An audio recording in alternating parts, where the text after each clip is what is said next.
బాబు గారు పదే పదే చెప్తా ఉన్నారు, రైతులు మీరు భూములు విక్రయించొద్దు, కోకాపేటలో భూమి ఇవాళ ఎంత ఉంది అని చెప్పి జాగ్రత్తలు చెప్తా ఉన్నారు. ఎందుకనంటే రైతులకు అలా సేల్కి వెళ్ళిపోతున్నారా భూములకి సంబంధించి, ఏంటి రైతుల ఆర్థిక అవసరాలా, లేదంటే ఇప్పుడే క్యాష్ చేసుకోవాలా? అదేం లేదండి. ఇక్కడ ఏంటంటే పరిస్థితి, బాబుగారు ఇక్కడ రాజధాని ఇచ్చారు. రాజధాని ఇచ్చిన తర్వాత ఆ రోజు జగన్మోహన్ రెడ్డి గారు మరి అసెంబ్లీలో లేనటువంటి కాంగ్రెస్ పార్టీ, అదేవిధంగా సిపిఐ సిపిఎం, అదేవిధంగా అసెంబ్లీలో ఉన్నటువంటి వైఎస్ఆర్ పార్టీ, మాకు మిత్రపక్షంగా ఉన్నటువంటి జనసేన బీజేపీ పార్టీ అందరూ ఏకగ్రీవ తీర్మానంతో ఇది ఏర్పడింది. అది ఏర్పడిన తర్వాత ఇక్కడ యొక్క పరిస్థితులు కాలానుగుణంగా కొన్ని మార్పులు చేర్పులు వ్యక్తుల్లో వ్యవస్థలో వచ్చినాయి.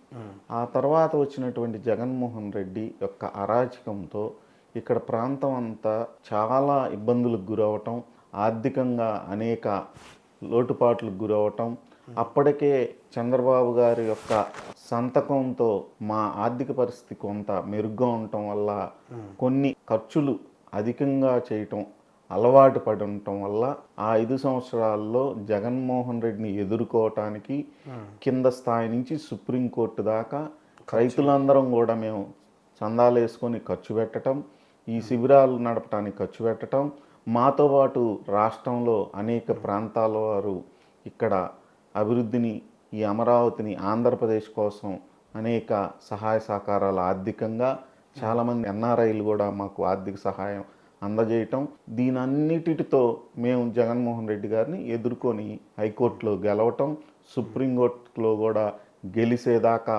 వెళ్ళటం, ఈ లోపల ప్రభుత్వాన్ని మార్చేయటానికి కూడా మా వంతుగా మేము కృషి చేయటం జరిగింది.